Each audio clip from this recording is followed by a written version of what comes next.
ఇప్పుడు 13 సారే సంసారే భజనలు. ఒక నిమిషం బ్రేక్ అవుతోంది వాయిస్. ఒక్క నిమిషం.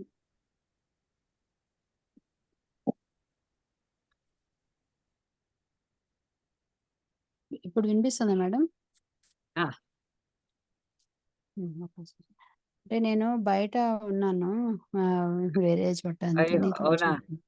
కొంచెం ఒక్క సెకండ్ మేడం. ఇది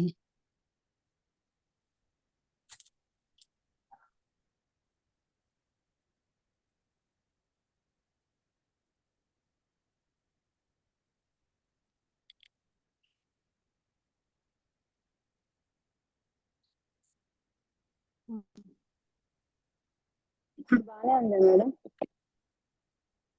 ఆ, బానే ఉంది. అసారే సంసారే నిజ భజన జడ రమంతం రమృపయా పాతుముచేతం కోదీనః తవ కృపణరక్షాతి నిపుణః వదన్యః को वा मे हृदयति शरणः पशुपते प्रभु स्वं दीनानां खलु परमबन्धुः पशुपते प्रमुख्योऽहं तेषामपि विमुतबन्धुत्वमनयोः त्वयैव क्षन्तव्यः शिवमदपरादाश्च सकलाः प्रयत्नाः कर्तव्यं मदवनमिदं शानोचित्यं हरति भवज्ञानविमुखां दुरासा भूयिष्ठां विधिरिति मतस्तो यदि भवान् तिरसद्वैरात्रं न खलु दुवृत्तं पशुपते कथं वा निर्यत्नम् परमघमुखेनैव लुलितम्.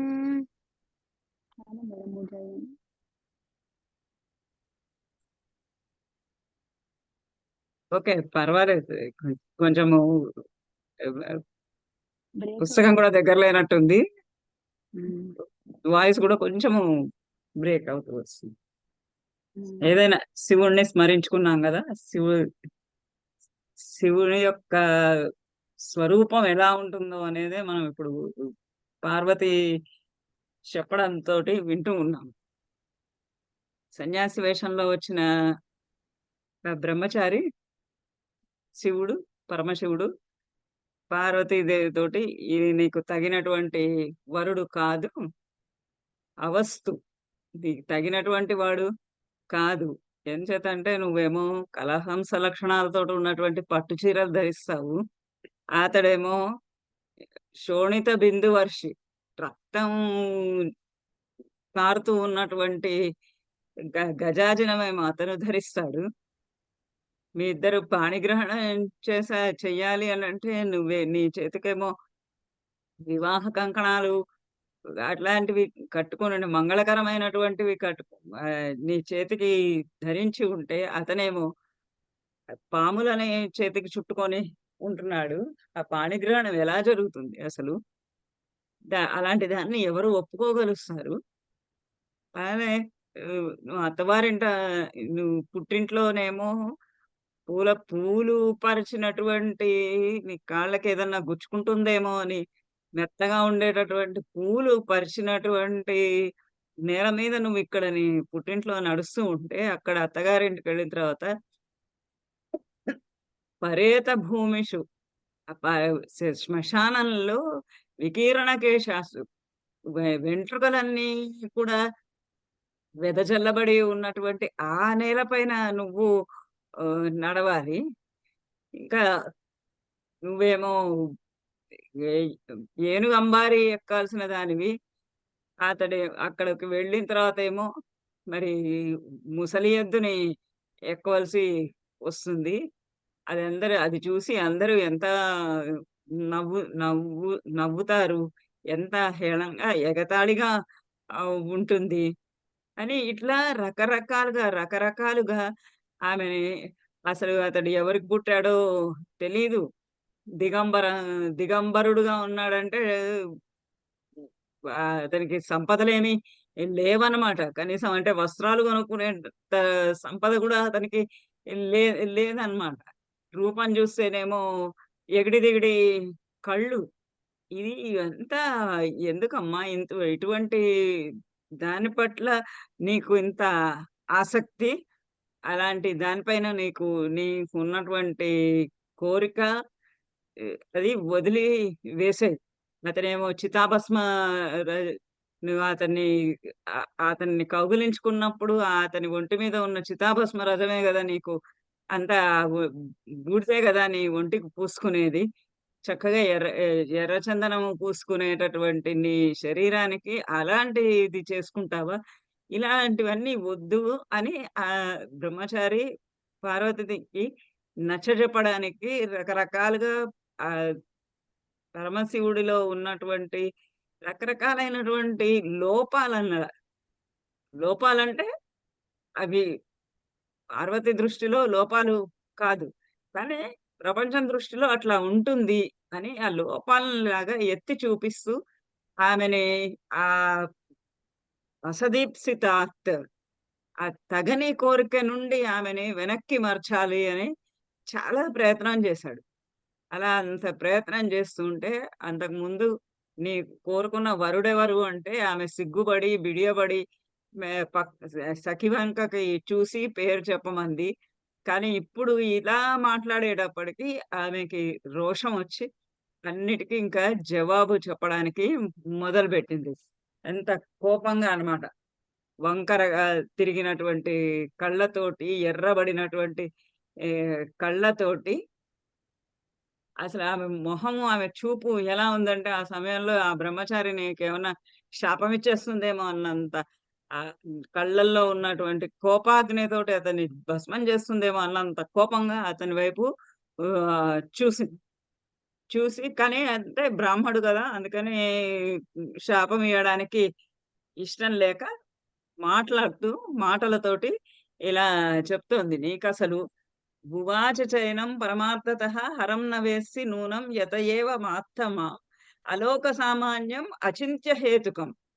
ఈ వ ద్విషంతి మందాశ్చరితం మహాత్మనాం అని ఇది కూడా మనం పూర్తి చేశాము. ఇంకా ఆమె అతనికి జవాబిస్తోందిలా. నువ్వు అసలు అతని యొక్క శివుని యొక్క అటువంటి ఆ ఈశ్వరుని యొక్క అటువంటి హరుని యొక్క పరమార్థ తత్వం, యథార్థ తత్వాన్ని అసలు అతను ఈ అతను ఏమిటి అనేది నీకసలు తెలీదు. తెలియకపోవటం చేతనే ఈ విధంగా నువ్వు యత ఏవం ఆత్మమాం అందుచేతనే నువ్వు నాతోటి ఈ విధంగా మాట్లాడుతూ ఉన్నావు. ఎందుకంటే నీకసలు అసలు హ్మ్, హరుని యొక్క స్వరూపం ఏంటో అనేది నీకు తెలీదు. నీకు తెలియక అజ్ఞానంలో ఈ విధంగా మాట్లాడుతూ ఉన్నావు. ఎందుకంటే అతన్ని ఇది సాధారణంగా ప్రజలు మహాత్ములు గొప్పవాళ్ళైనటువంటి వారి యొక్క ఆహ్, ఆహ్, చరిత్ర గాని వాళ్ళు ఎందుకు ఆ రకంగా ఉన్నారు? ఎందుకు ఆ రకంగా మాట్లాడుతున్నారు? ఎందుకు ఆ రకంగా ప్రవర్తిస్తున్నారు? ఎన్ ఎందుకు అటువంటి రూపం కలిగి ఉన్నారు? ఇలాంటివన్నీ కూడా తెలియక మందులైనటువంటి పురుషులు, మందులైనటువంటి వారు, జనులు ద్విషంతి ఈ విధంగా దూషిస్తారు. ఎందుకంటే అతను ఎందుకలా ఉన్నాడంటే పరమార్థం నీకు తెలీదు. పరమార్థం తెలీదు. అతని రూపము అలోక సామాన్యం. లోక సామాన్యమైనది కాదు. అందరూ ఉన్నట్టు ఆయన ఉండడు. ఆయన అందరిలాంటి జనసామాన్యమైనటువంటి రూపము కాదు. జనసామాన్యమైనటువంటి నడవడిక కాదు. అచింత్య హేతుకం. అతను ఎందుకలా చేస్తున్నాడు అనేది, ఎందుకు తాండవ నృత్యం చేస్తున్నాడు? ఎందుకలా శ్మశానాల్లో తిరుగుతున్నాడు? ఎందుకు గజాజనం ధరించి ఉన్నాడు? ఎందుకు పాములని ఒంటికి చుట్టుకొని ఉన్నాడు? ఎందుకు కపాలాలు ధరించి ఉన్నాడు? ఇలాంటివన్నీ కారణాలు ఏమున్నాయి అనేది హేతుకం. కారణాలు ఏవైతే ఉన్నాయో అవన్నీ కూడా అచింత్య. ఊహించడానికి, ఆలోచించడానికి, తెలుసుకోవడానికి కూడా సాధ్యం కానటువంటిది. నాచింత్యం అచింత్యం. తెలుసుకోవడానికి కాదు. సాధ్యం కాదు గాబట్టి మందులు అయినటువంటి వాళ్ళు, అజ్ఞానులైనటువంటి వాళ్ళు, వివేక శూన్యులైనటువంటి వారు, వాళ్ళు మహాత్మానాం చరితం ద్విషంతి. మహాత్ముల యొక్క చరిత్ర అంటే నడవడిక. వాళ్ళ యొక్క నడవడికను, వాళ్ళ యొక్క ప్రవర్తనను, వాళ్ళ యొక్క మాటలను ద్విషంతి దూషిస్తూ ఉంటారు అని ఇంకా ఒక్కొక్కటి దాదాపుగా అతను అతను చెప్పినటువంటి వాటన్నింటికి జవాబులుగా ఇక్కడ చెప్తూ ఉన్నది. విపత్ప్రతీకార పరేణ మంగళం నిషేవ్యతే భూతి సముత్సుకేన వా జగశరణస్య నిరాశిషః సతః కిమేభిః ఆశోపహతాత్మవృత్తిభిః విపత్ప్రతీకార పరేణ మంగళం నిషేవ్యతే భూతి సముత్సుకేన వా జగశరణస్య నిరాశిషః సతః కిం ఏభిః ఆశోపహతాత్మవృత్తిభిః. మొట్టమొదట అతను ఏమన్నాడు? అమంగళాభ్యాస రతిం. ఈ హరుడు అమంగళములైనటువంటి విషయాల పట్ల ఆసక్తి కలిగి ఉన్నటువంటి వాడు. అంటే మరి శ్మశానంలో ఉండడం అంటే అమంగళకరమైనటువంటి విషయం. అలానే మరి రక్తమోడుతున్న బట్టలేసుకోవడము అనంటే అదే అమంగళమైనటువంటి విషయం. ఒంటికి బూడిద పూసుకోవడం అంటే అది అమంగళకరమైనటువంటి విషయం. ఇలాంటి అమంగళాభ్యాస రతిం విచింత్య. ఇలాంటివి అతని యొక్క నడవడిక అంతా చూసి నేను అతని ప్రవర్తన చూసి అమంగళాల పట్ల అతనికి ఉన్నటువంటి ఆసక్తిని చూసి నువ్వు అతనిని అనుసరించడం అనేది నేను ఒప్పుకోలేను అని అన్నాడు. దానికి ఇప్పుడు ఈమె చెప్తోందనమాట. విపత్ ప్రతీకారే పరేణ మంగళం నిషేవ్యతే. ఎవరు మంగళం అంటే శుభకరమైనటువంటి విషయములు, మంగళకరమైనటువంటి విషయాలు, శుభప్రదమైనటువంటి విషయాలని నిషేవ్యతే సేవిస్తారు. ఎవరు సేవిస్తారు అంటే విపత్ ప్రతీకార పరేణ. ఎవరైతే ఆపదల లాంటి వాటిని ప్రతీకారం, వాటికి అడ్డుకొనడానికి, ఆ విపత్తులు మనకు ఆపాదించకుండా ఉండడానికి, ఆ విపత్తులన్నింటినీ నివారించడానికి పరేణ దాని యందు ఆసక్తి కలిగినటువంటి వాళ్ళే మంగళం నిషేవ్యతే. వాళ్ళే శుభకరములైనటువంటి పనులన్నీ చేస్తూ ఉంటారు. అంతే కదా! ఎవరికో పలానా వాళ్ళకి ఏదో దోషముంది, ఏదో కీడుంది అనగానే దానికి గుడికి వెళ్ళి కొంచెం పూజలవి చేయించి ఇలాంటివన్నీ చేస్తూ ఉంటారు. శుభకరమైనటువంటి విషయాలు, నలుగురికి అన్నదానం చేసుకుంటే ఆ కీడుని నివారించొచ్చు, దాన్ని దూరంగా తొలగించొచ్చు అనే అభిప్రాయంతోటి వాళ్ళు సేవిస్తారు. విపత్తు ప్రతీకార పరేణ. అట్లా విపత్తులన్నింటికి మనకి జరిగేటటువంటి ఆపదలు, రకరకాలైనటువంటి హాని, ఆపద, ఇలాంటివన్నింటిని కీడు, ఇలాంటివిని ప్రతీకార పరేణ వాటినన్నింటిని నివారించుకోవాలి అనుకునేటటువంటి వాళ్ళే మంగళం నిషేవ్యతే. మంగళకరమైనటువంటి, శుభకరమైనటువంటి వాటిని సేవిస్తూ ఉంటారు. లేదా భూతి సముత్సుకేన లేదా భూతి సముత్సుకేన. భూతి చాలా గొప్ప సంపద, ఐశ్వర్యం, ధనము, రకరకాలైనటువంటి వైభవములు, రకరకాలైనటువంటి ఐశ్వర్యము, ధనమే కావచ్చు, ఇళ్ళే కావచ్చు, వాహనాలే కావచ్చు, పిల్లలే కావచ్చు, స్నేహితులే కావచ్చు, ఏవైనా సరే అష్టైశ్వర్యాలు, ఇలా ఐశ్వర్యాలు, భూతి, వైభవాలు, అలాంటివన్నీ సముత్సుకేన అవన్నిటి పట్ల ఆసక్తి కలవాలి. వాళ్ళు అట్లాంటి వాటన్నిటి పట్ల ఉత్సుకత నాకు ఇది కావాలి, నాకు అది కావాలి అనుకున్న వాళ్ళు మరి మంగళం నిషేవ్యతే. ఆ మంగళకరమైనటువంటి వాటినన్నిటిని కూడా సేవిస్తూ ఉంటారు. అయ్యో!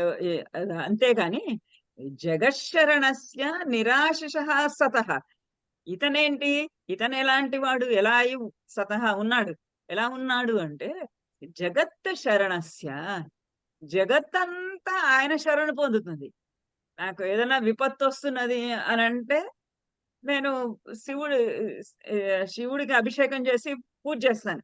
నాకేమన్నా సంపదలు కావాలి అనంటే, శివుడికి అభిషేకం చేసి పూజ చేస్తాను. అక్ అలాంటి జగత్ శరణస్య, జగత్తంతా కూడా అతని శరణు పొందుతూ ఉండగా లోకరక్షకుడై ఆయన ఉండగా నిరాశిషః, ఆయనకేమి కోరికలు లేవు. ఆయనకి ఎటువంటి కోరికలు లేవు.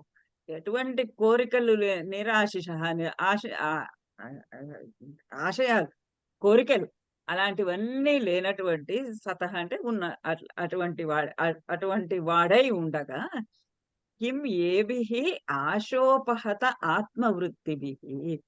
కిం ఎందుకు ఏభిః ఈ యొక్కటువంటి అంటే ఈ యొక్క అంటే మంగళాన్ని మంగళకరమైనటువంటి శుభప్రదమైనటువంటి వాటిని సేవించటం. ఏభిః ఆశోపహత ఆత్మవృత్తిభిః. ఆశ ఉపహత ఆత్మవృత్తిభిః. అవి ఎలాంటివి? ఇవన్నీ ఈ కోరికలన్నీ గాని, ఆపదలు రాకుండా ఆపదలను నివారించుకోవాలని గాని, రకరకాలైనటువంటి శుభకరములైనటువంటివన్నీ కావాలనేటువంటివి అవన్నీ కూడా ఆశ ఉపహత ఆత్మవృత్తిభిః. ఆత్మవృత్తి. ఆత్మవృత్తి అంటే మనకి చిత్తవృత్తి ఎలా ఉండాలి? ఆ పరమాత్మని సేవించాలి. పరమాత్మ పదానికి చేరడానికి ప్రయత్నించాలి. ఆ పరమాత్మ పదానికి చేరడానికి ఆశ ఉపహత ఇలాంటి ఈ కోరికలన్నీ కూడా ఉపహత అడ్డుకునేవి. ఆశలన్నీ కూడా మనిషి యొక్కటువంటి చిత్తవృత్తిని అడ్డుకునేటటువంటి మనిషి యొక్క చిత్తవృత్తి ఎప్పుడూ కూడా పరమాత్మ పరంగానే ఉంటుంది. పరమాత్మ ధ్యానంలో ఉంటుంది. పరమాత్మని చేరాలనే ఉంటుంది. మోక్ష ప్రాప్తికయ్యే ఉంటుంది. అలాంటి వాటికి ఇవన్నీ ఈ ఈ ఈ కోరికలన్నీ కూడా ఏం చేస్తాయి? ఒక కర్మబంధనం జ ఇస్తాయి. ఆ కర్మబంధనం వల్ల మళ్ళీ ఇంకొక జన్మ, మళ్ళీ ఇంకొక జన్మ, మళ్ళీ ఇంకొక జన్మ. ఈ విధంగా ఈ ఈ ఈ ప్రపంచంలోనికి మళ్ళీ మళ్ళీ వస్తూ ఉండటమే తప్ప గాని, ఇక్కడి నుంచి ఎలివేట్ అయ్యి పరమాత్మ దర్శనం చేసుకోవడం కానీ, పరమాత్మని చేరడం గాని జరగదు. ఎందుకు అనంటే ఈ ఆశలు, ఈ కోరికలే ఇవే ఆత్మ యొక్కటువంటి వృత్తి. అంటే ఆ చిత్తవృత్తి సహజమైనటువంటి కోరిక ఏదైతే ఉంటుందో మనిషికి, ఆ చిత్తవృత్తిని ఆహ్, చెడగొట్టేటటువంటి ఈ ఆశల చేత ఈ ఈ ఆశల చేత కిం అతనికేంటి? అతనికి ఆశలే లేవు. అందరూ అతన్నే శరణు వేడతారు. అలాంటి వాడికి మంగళ మంగళంతో పనేముంది? అతను అమంగళమైనా, మంగళమైనా ఆయనకి 2 ఒకటే. ఆయనకి ఇది శుభకరము, ఇది అశుభకరము అనేదేమీ లేదు. మంగళము ఆయనే, అమంగళము ఆయనే. ఇటువంటి అట్లాంటి నిరాశిషః అలాంటి జగశ్శరణుడికి ఈ రకమైనటువంటి ఆహ్, ఆహ్, కోరికలతోటి పాడైపోయేటటువంటి కొట్టబడేటటువంటి, చెడగొట్టబడేటటువంటి చిత్తవృత్తి, ఆత్మవృత్తి, చిత్తవృత్తి గల కోరికలతోటి ఆయనకేం పని? ఆయనకటువంటివేమీ అవసరము లేదు అని అమంగళాభ్యాస రతిమన్న దానికి ఒక జవాబు చక్కగా చెప్పింది. ఇంక అతను మళ్ళీ ఇంకో మారు మాట్లాడటానికి వీలు లేకుండా ఒక మాట చెప్పింది. తర్వాత ఇంకా ఏమన్నాడు అతడు? దిగంబరత్వేన నివేదితం వసుః. దిగంబరత్వేన అతని యొక్క దిగంబర తత్వం చేత, దిగంబరుడుగా ఉండడం చేత అతనికి ఎంత సంపద ఉందో బాగానే తెలుస్తున్నది గదా!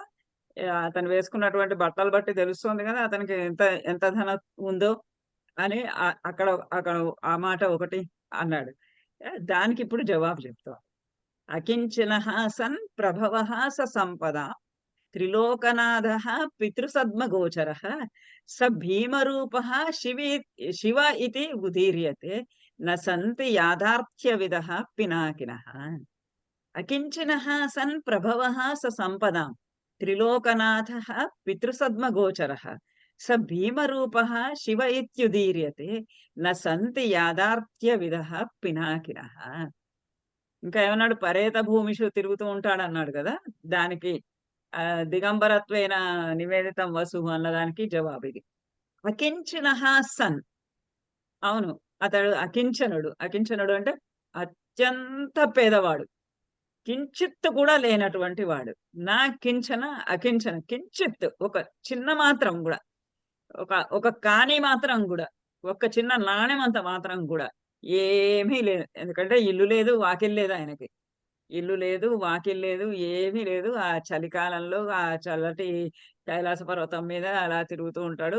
పాపం ఒక ముసలి ఎద్దే ఆయన వాహనంగా అక్కడ ఉంది. అలా అంత మరి విష్ణుమూర్తిని చూసుకుంటే వైకుంఠంలో అంగరంగ వైభోగంగా ఆయన ఉండే. ఈయనకి ఏమీ లేవు. అకించనః సన్.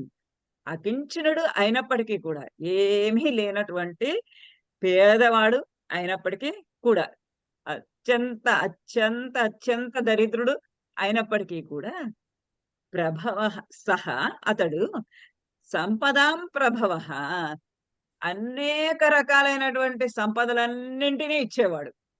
ఆయనకేం లేదు. కానీ అష్టైశ్వర్యాలని ఇవ్వగలిసినటువంటి వాడు ఆ పరమ శివుడు. ఏం కోరితే బోళాశంకరుడు. ఏది కోరితే అది ఇస్తాడు. అలాంటి వాడు. ప్రభవః సంపదాం. సంపదాం ప్రభవః. సంపదలన్నింటినీ కూడా ప్రభవః ఆనెను ఇచ్చేటటువంటి అబ్బుడు. సంపదలన్నింటినీ ఇవ్వడానికి కారణమైనటువంటి వాడు. అతనికేం లేదు. కానీ అతడు అన్నీ కూడా ఇయ్యగలడు. త్రిలోకనాథః పితృసద్మగోచరః. పితృసద్మగోచరః. ఆయన ఎక్కడ గోచరః కనబడతాడు. ఎక్కడ కనబడతాడు? పితృసద్మ. పితృసద్మ అంటే పితరులందరూ ఉండేటటువంటి చోటు. శ్మశానం. ఆఖరికి చేరేది అక్కడికే కాబట్టి. ఆ పితృసద్మ గోచరః.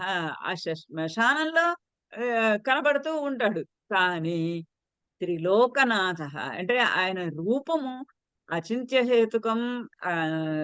ఇంకోటేమంది అలోక సామాన్యం. అలోక సామాన్యం. త్రిలోకనాథః. త్రిలోకనాథ. ముల్లోకాలకి ప్రభు అతడు. శివుడు అంటే మామూలుగా మనకి బ్రహ్మ, విష్ణు, శివుడు వీళ్ళల్లో అందరికన్నా ఈ ముగ్గురు 3 పదవులు నిర్వహిస్తూ ఉంటే వీళ్ళకన్నా కూడా పైనవాడు శివుడు. అందుకనే చెప్తారు కదా, గురు బ్రహ్మ గురు విష్ణు గురుదేవో మహేశ్వర గురు సాక్షాత్ పరబ్రహ్మ. ఆ పరబ్రహ్మ లాంటి వాడు పరమ శివుడు. ఆయన త్రిలోకనాథ. ఇక్కడ కనబడుతున్నాడు మీకు. శ్మశానంలో ఉన్నట్టుగా నీకు కనబడుతున్నాడు. కానీ శ్మశానంలో ఉన్న అతడు త్రిలోకనాథుడు. త్రిలోకాలకు ముల్లోకాలకి కూడా అతడే నాథుడు. అతడే ప్రభువు. అతడే ప్రభువు. అతడే రక్షకుడు. అతడే అందరినీ పాలించేటటువంటి వాడు. స భీమరూపః శివ ఇత్యుదీర్యతే. ఇంకా ఏమన్నాడు? వపుర్విరూపాక్షం అన్నాడు. అబ్బబ్బా! చూడడానికి ఎట్లా ఉంది? వపుః శరీరము విరూపాక్షం. కళ్ళు అన్నీ మొహం మీద 3 కళ్ళు వేసుకొని ఎలా ఉన్నాడు అతడు? విరూపాక్షుడు. విరూపంగా ఉన్నాడు. ఆ విరూపంగా ఉన్నాడంటే స భీమరూపః శివ ఇతి ఉదీర్యతే. స భీమరూపః. అతడు చూడటానికి చాలా భయంకరంగా ఉన్నాడు. కపాలాలు ధరించి, పాములేసుకొని, తలపైన గంగని పెట్టుకొని, గజాజినం ధరించి, 3 కళ్ళతోటి అసలు రూపము చూడడానికే భయమేసేటట్టుగా ఉంది. భీమరూపః, భీమరూపః భయంకరమైనటువంటి రూపంలో ఉన్నాడు. దగ్గరికెళ్ళాలి అంటే కూడా సాధ్యం కాదు. అంతటువంటి భయంకరమైనటువంటి ఆకృతిలో అతను ఉన్నాడు. కానీ శివ ఇతి ఉదీర్యతే. మరి అతన్నే శివ అని అంటారు కదా! శివ అంటే సౌమ్యుడు అనే అర్థము. శివ అంటే శుభకరుడు అని అర్థము. శివ అంటే శ్రేయస్కరుడు అనే అర్థం. ఇలా శివ అని పిలుస్తారే. అతడు ఎంత భయంకరమైనటువంటి రూపంలో ఉన్నా కానీ, భయంకరమైనటువంటి స్వరూపంలో ఉన్నా కూడా అతనందరూ శివ అని పిలుస్తారు. ఉదీర్యతే పిలువబడతాడు అందరి చేత శివ అని. శుభకరుడు అని. ఈ శుభము, ఆనందము, సౌభాగ్యము, సంపద అటువంటివన్నీ ఇచ్చేవాడు అని అతను ఉదీర్యతే చెప్పబడతాడు. అందుకనే న సంతి యాదార్థ్య విధః పినాకినః. అందుకనే పినాకి యొక్క పరమశివుని యొక్క యాథార్థ్య విధః, యాథార్థ్యము అతని యొక్క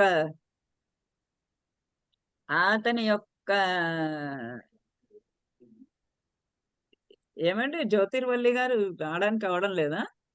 మేడం లేదు మేడం, జాయిన్ అయ్యాను. నేను మెసేజ్ మీకు నమస్కారం పెట్టాను మేడం. ఓకే ఓకే వింటున్నాను మేడం, వింటున్నాను. ఓకే జాయిన్ అయ్యాను. యాథార్థ్య విధః, యాథార్థ్యం ఆయన యొక్కటువంటి స్వరూపము అలోక సామాన్యమైనటువంటిది, అచింత్యమైనటువంటిది. అతని యొక్క రూపము ఇలా ఉంటుంది అని చెప్పడానికి లేదు. అతడు శ్మశానంలో తిరగచ్చు, కానీ ముల్లోకాల నాథుడు. అతడికి ఏం డబ్బులు లేకపోవచ్చు, సంపదలు లేకపోవచ్చు, కానీ అన్ని సంపదలు ఇవ్వగలిసినటువంటి వాడు.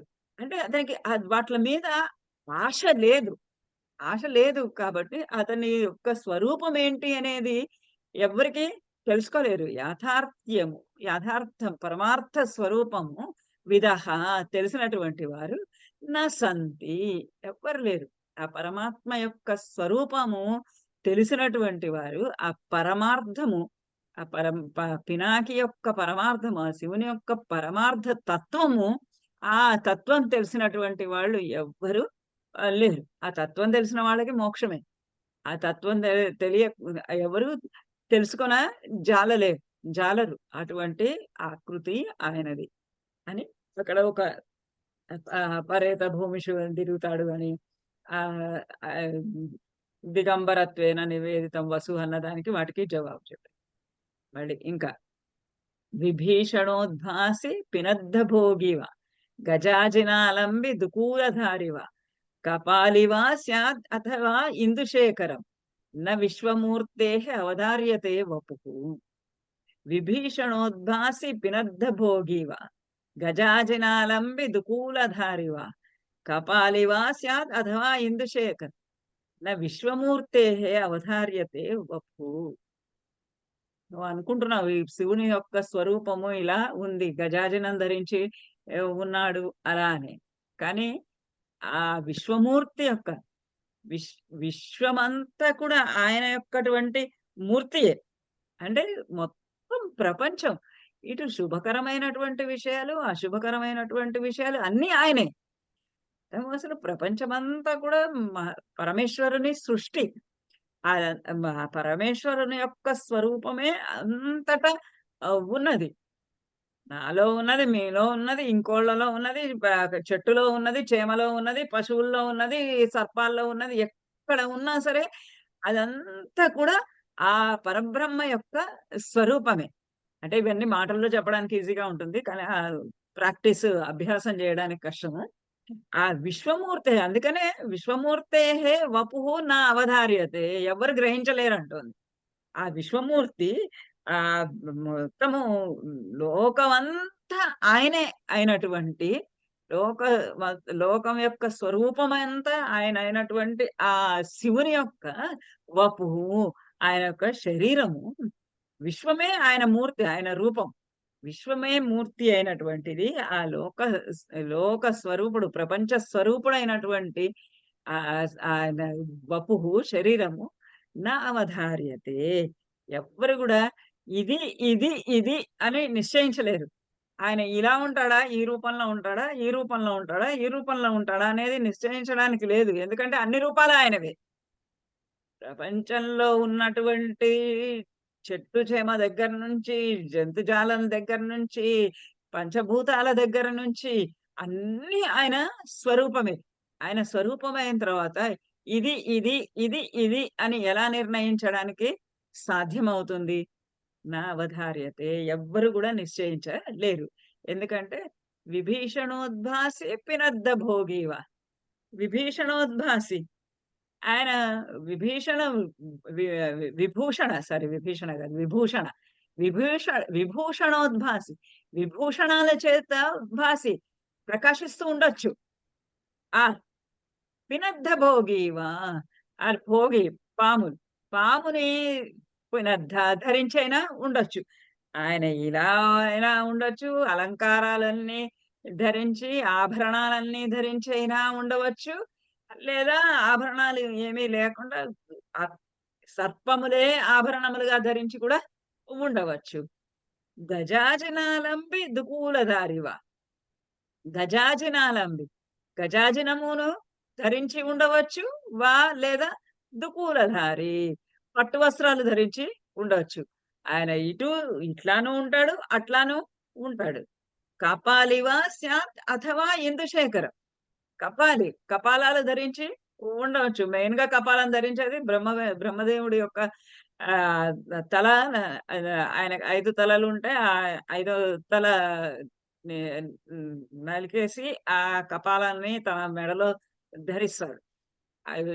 బ్రహ్మదేవుడు ఆడినటువంటి చిన్న అబద్ధానికి, అంటే ప్రపంచాలంతా చుట్టి వచ్చాను, నేను చూశాను, నాకు ప్రపంచం ఎక్కడ మొదలైందో తెలిసింది అని ఆ బ్రహ్మదేవుడు చెప్పినటువంటి మాటకి ఆయన ఆ అబద్ధం ఆడినందుకు కోపం వచ్చి ఆయన తన గోరుతోటి ఆయన బ్రహ్మదేవుని యొక్క 5వ తల ఏ నోటితోటైతే ఆయన చెప్పాడో ఆ తలని నరికేస్తాడు. ఆ కపాలాన్ని ఆయన తన మెడలో ధరిస్తాడు.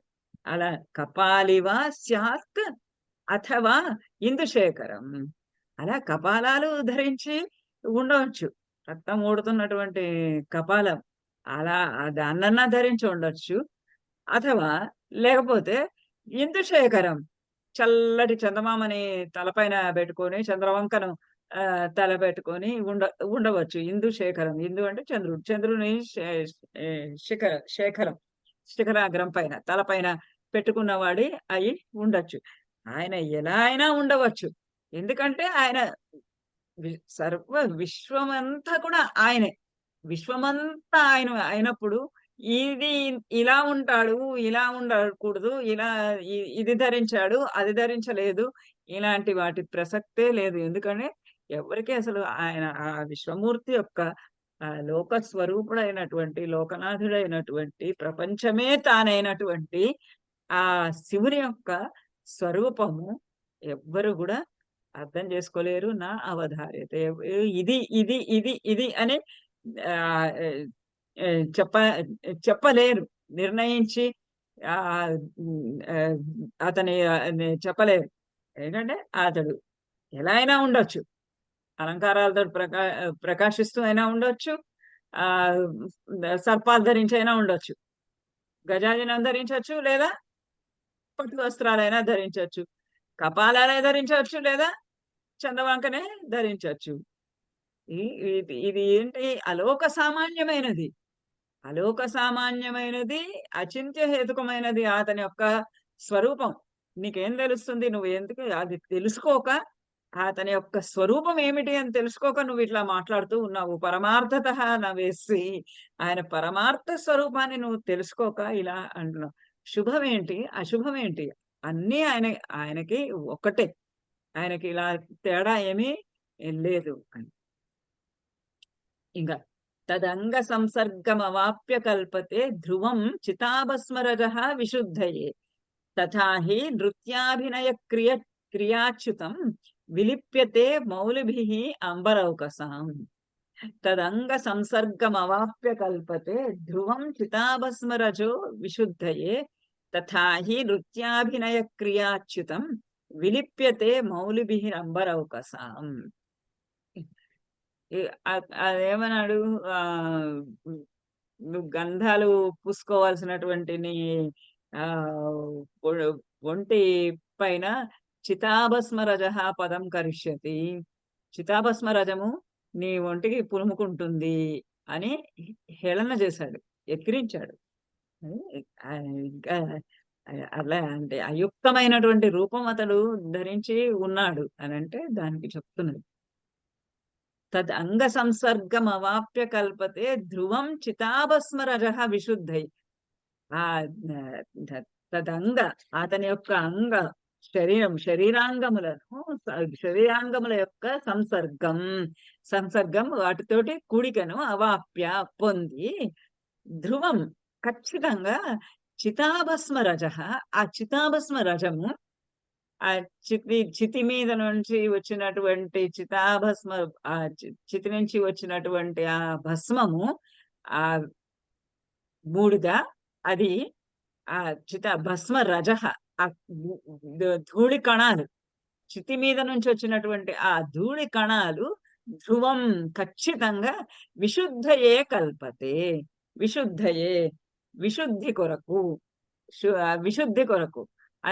శుద్ధి చేయటము కొరకు, పరిపూర్ణత కొరకు కల్పింపబడుతుంది ఆ విభూతి. అతను అనుకుంటున్నావు నువ్వు, అది అతని యొక్క శరీరం పైన ఉన్నటువంటి ఆ చితాభస్మ రజము, ఈ చితాభస్మ రజం ఇక్కడ శవాన్ని కాల్చినటువంటి చితి మీద నుంచి వచ్చినటువంటి ధూళి కణములే, భస్మరజములే, బూడిద. కానీ అది ఏమైంది, తదంగ సంసర్గం అవాప్య, ఆ శివుని యొక్క శరీరం పైన వాలి శరీరాన్ని అంటుకుని ఆ చితాభస్మ రజమే ఏమైతుంది, విశుద్ధయే కల్పతే, చాలా పవిత్రీకరింపబడుతూ ఉంది, శుద్ధి కొరకులాగా ఉన్నది. మరి ఇప్పుడు మనము గుడి శివాలయాలకు వెళ్తే ఆ విభూతి తీసుకొని పెట్టుకుంటాం, అలానే శ్మశానంలోకి వెళ్ళి పెట్టుకుంటామా? పెట్టుకోం. శివాలయంలో ఎందుకు పెట్టుకుంటాము? అందుకని శివునికి అర్చింపబడింది కాబట్టి దానికి ఒక పవిత్రత ఆపాదింపబడింది. అలా శివుని యొక్క శరీర సంసర్గాన్ని, శరీరావయవముల యొక్క కలయికని, కూడికని అవాప్య పొంది ఖచ్చితంగా ఎస్ ఎక్కిరించాడు కదా, చితాభస్మ రజ పదం కరిష్యతే అన్నాడు కదా. ఎస్, అవును, అది విశుద్ధయే పరికల్పతే, విశుద్ధి కొరకే, దాన్ని పవిత్రీకరించడానికి కల్పతే చేయబడుతూ ఉంది. తథాహి, దానికి ఇంకొక ప్రూఫ్ కూడా చెప్తున్నది.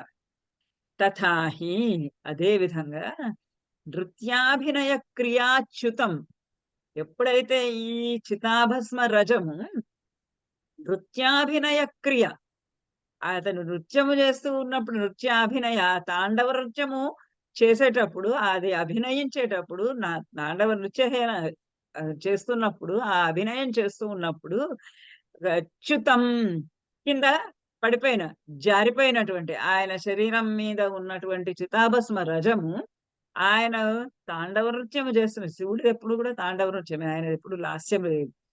అది లాస్యం ఎప్పుడు పార్వతీదేవి, తాండవం ఎప్పుడు శివుడు. నృత్యాభినయ క్రియ, ఆ నృత్యాన్ని అభినయించడము అనేటటువంటి క్రియలో చ్యుతం, జారి పడి కింద పడినటువంటి ఆ చితాభస్మ రజము మౌలిభిః అంబరౌకసాం విలిప్యతే. అంబరౌకసం ఆకాశంలో తిరిగేటటువంటి వారు, దేవతలు వారి యొక్క మౌలిభిః, వారి యొక్క తలల పైన, వాళ్ళ యొక్క నుదిరి పైన, వాళ్ళ మౌలి తలల పైన విలిప్యతే, పూసుకుంటారు.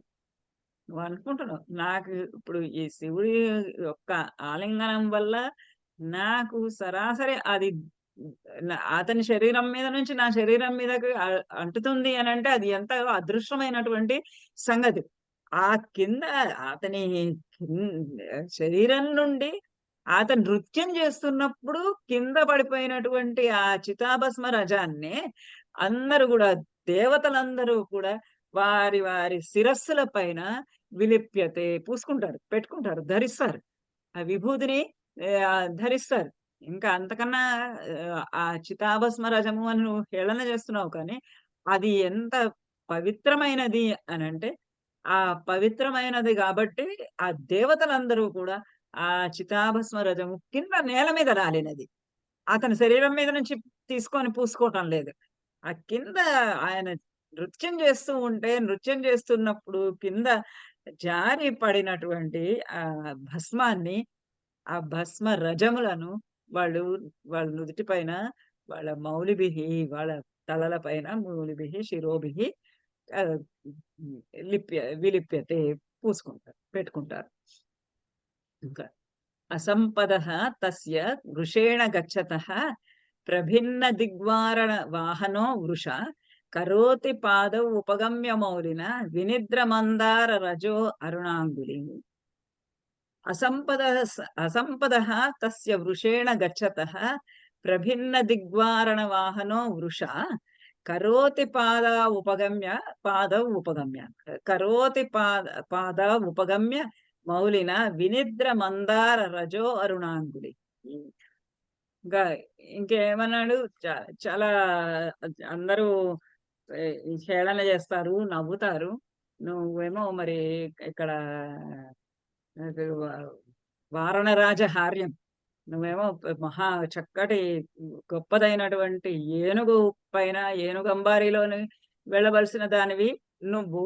ఆ ఏనుగంబారి ఎక్కాల్సిన దానివి. ఒక ముసలి ఎద్దుని ఎక్కితే దాన్ని చూసి అందరూ నవ్వుతారు అన్నాడు. స్మేరముఖా భవిష్యంతి అన్నాడు. ఇయం తే అన్య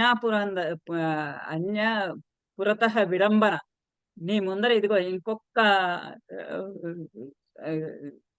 నవ్వుతాలు కూడా, హేళన, ఎగతాళి చేసే విషయం కూడా ఉన్నది అని. ఏనుగు పైన నువ్వు వెళ్ళాల్సిన దానివి, ఈ వృద్ధోక్షం పైన ఎక్కంగానే అందరూ స్మేరముఖ, ఒక ఒక నవ్వు, ఎక్కడింతగా హేళనగా ఒక వంకర నవ్వు నవ్వుతారు అని అన్నాడు. దానికి ఇప్పుడు చెప్తోంది జవాబు. అసంపదః తస్య వృషేణ గచ్చతః. తస్య అతని యొక్క అసంపదః, సంపదలేమి లేనివాడు, అకించనుడు. అది దిగంబరత్వేన నివేదితం వసువు అన్నావు నువ్వే. నిజమే, అతనికి ఏ సంపదలు లేవు.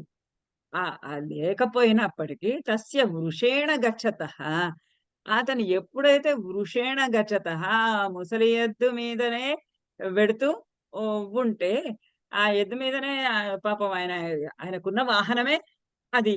ఆ ఆ ముసలి ఎద్దు మీదనే ఎక్కి ఆయన వెడుతూ ఉంటే, ప్రభిన్న దిగ్వారణ వాహనో వృష.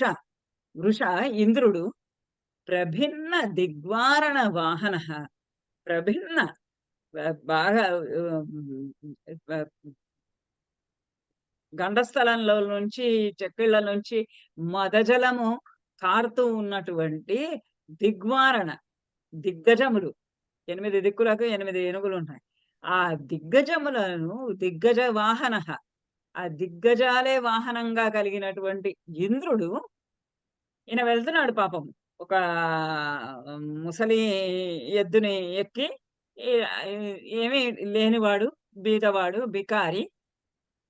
ఈ బికారి అలా ముసలి ఎద్దుని ఎక్కేసి వెళ్తూ ఉన్నాడు. వెళ్తూ ఉంటే ఎదురుగా ఇంద్రుడు వచ్చాడు.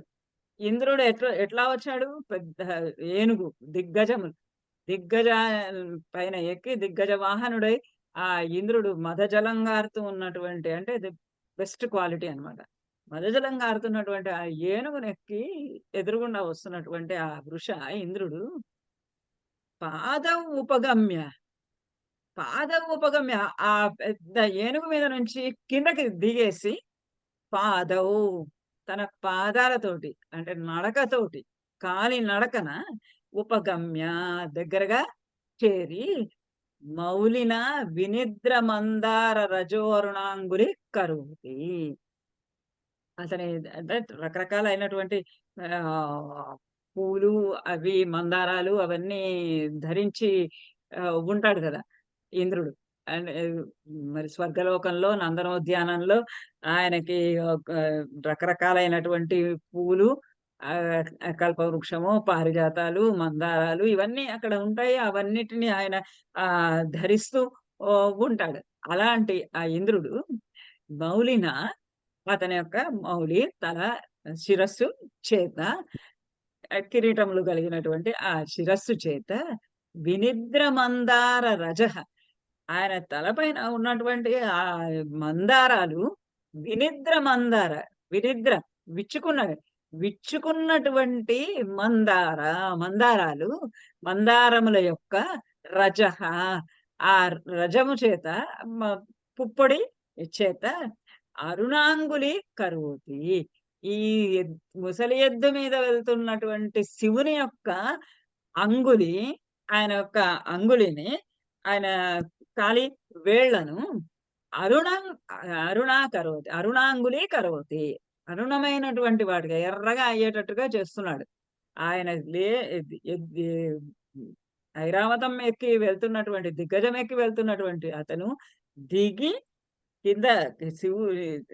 కిందకి దిగి నడక మీద చేరి శివుని దగ్గరికి చేరి తలను వంచి ఆ పాదాలకి నమస్కరించి ఆ పాదాలకు ఉన్నటువంటి ఆ వేళ్లను ఎర్రగా తన తలపైన ఉన్నటువంటి ఆ మందార పుష్పముల యొక్క విచ్చుకున్న మందార వినిద్ర అంటే విచ్చుకున్న నిద్రపోతున్న పువ్వు నిద్రపోతుందంటే ముడుచుకొని ఉన్నది. పువ్వు